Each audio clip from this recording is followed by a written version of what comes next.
এই দেখো, আগের দিন কালবৈশাখী ঝড়ে কি দাপট না হয়েছে। আমার ব্যালকনির অবস্থাটা দেখো, তোমাদের দেখিয়ে দিচ্ছি, তারপরে বাড়ির অবস্থা দেখাবো। এই দেখো, সামনে বাড়িতে পুরো একটা গাছ উপড়ে পড়েছে। ওদের যে কি অবস্থা, আগের দিন থেকে এই অবস্থায় পড়ে আছে। রাত্রেবেলায় অনেক রাত পর্যন্ত গাছ কাটাকুটি হচ্ছিল, কিন্তু করতে পারিনি, কারণ অন্ধকার হয়ে গেছিল তার জন্য। আর তার সঙ্গে আমার ব্যালকনির অবস্থা দেখো, আর আমার পুচকিটা আমার একদম সঙ্গে সঙ্গে ঘুরে ঘুরে বেড়াচ্ছে। আমার সঙ্গে জেলি সব সময় থাকে। কি আর বলবো, রাতেও তাই, দিনেও তাই, সকালেও তাই, যখনই পারছে তখনই। দেখো দেখো, কার কার ভয় লাগে বলো কালবৈশাখী ঝড়? আমার তো ভীষণ ভয় লাগে। তা welcome back to my channel Soma lifestyle 2122 থেকে একটা স্বাগত জানিয়ে আজকে একটা নতুন ব্লগ শুরু করে ফেললাম। আর আজকে ব্লগের একদমই পুরো বড় কথাটাই থাকলো কালবৈশাখী ঝড়। কারণ এই কালবৈশাখী ঝড়ে অনেক জায়গায় কিন্তু অনেক রকমই ক্ষয়ক্ষতি হয়েছে আমাদের বহরমপুরে।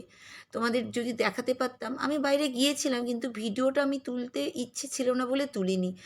আমাদের গোটা বহরমপুর, সব জায়গায় বড় বড় গাছ উপড়ে পড়েছে।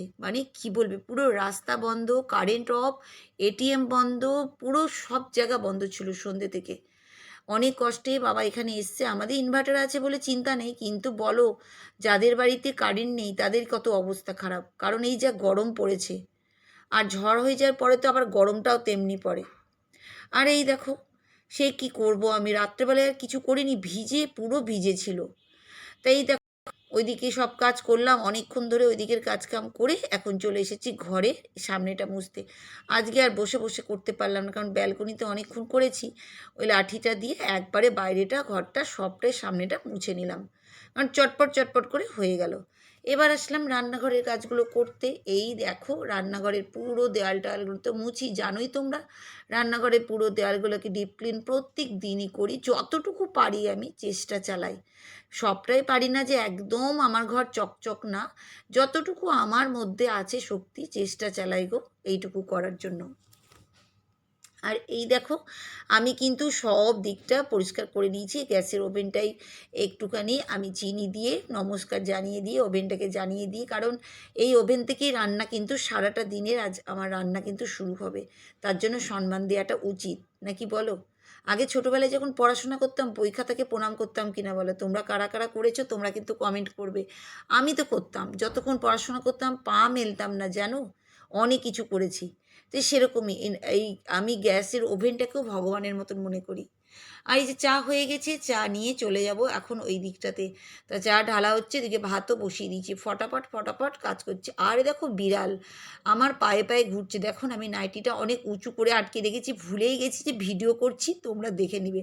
হায় রে কপাল, কি আর বলবো, লজ্জাও লেগে গেল। সামনে দেখতে পাচ্ছ বলেই আমি কিন্তু বলেই দিলাম, পা অনেকটা উঁচু করে আমি নাইটিটাকে উঠিয়েছি। কি করব, বিড়ালটা আমার নাইটি ছাড়ছে না, কি বলবো, সারাদিন পায়ে পায়ে ঘুরে বেড়াচ্ছে। আমি বলছি তোর ওইদিকে দেখো, একবার এদিক একবার ওদিক।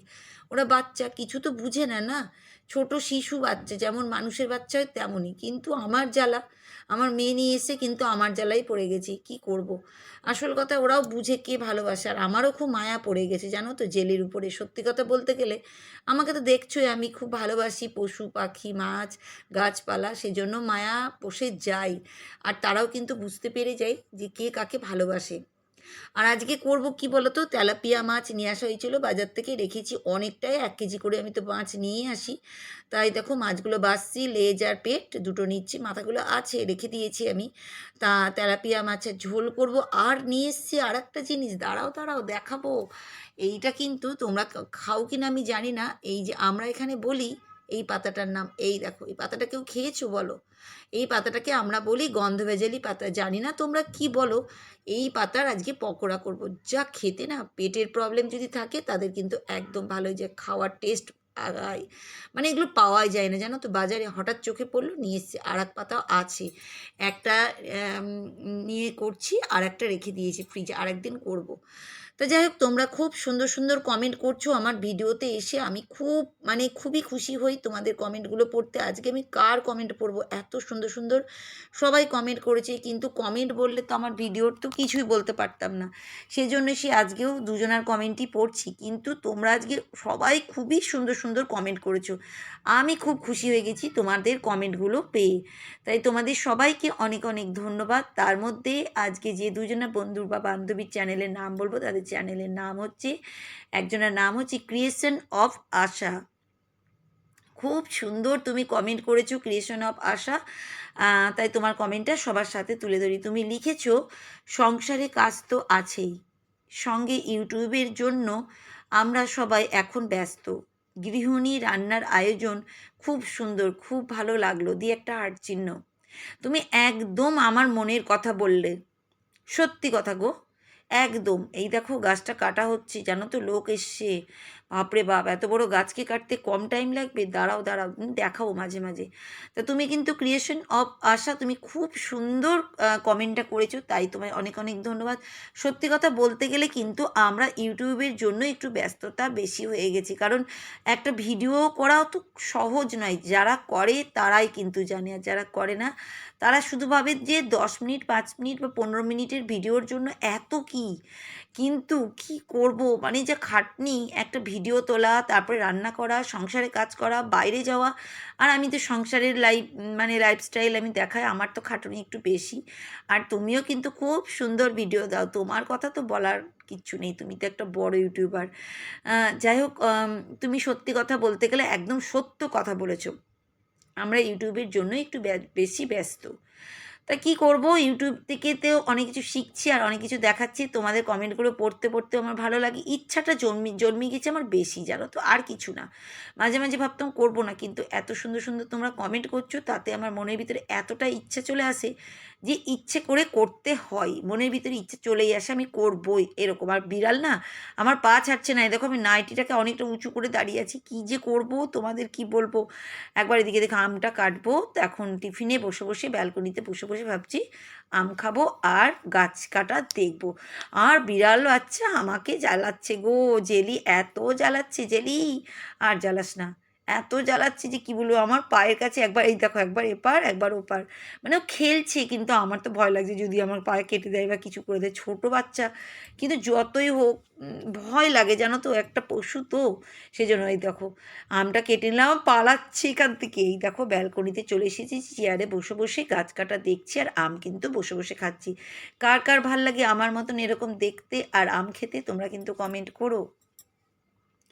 আর দেখো ছাদতে চলে এসেছি, এবার টিফিনটা করে এবার আমি কিন্তু জামা কাপড়গুলো তুলতে চলে এসেছি।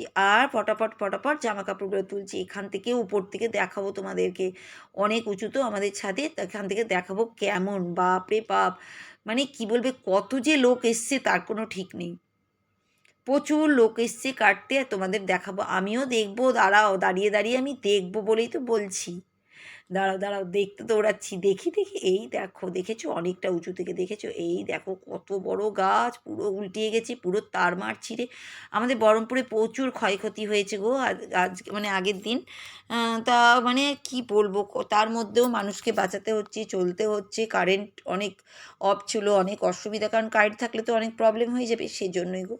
তাই দেখো আমি নিচে এসে আজকে বললাম তোমাদেরকে গন্ধভেজালি পাতার পকোড়া করব।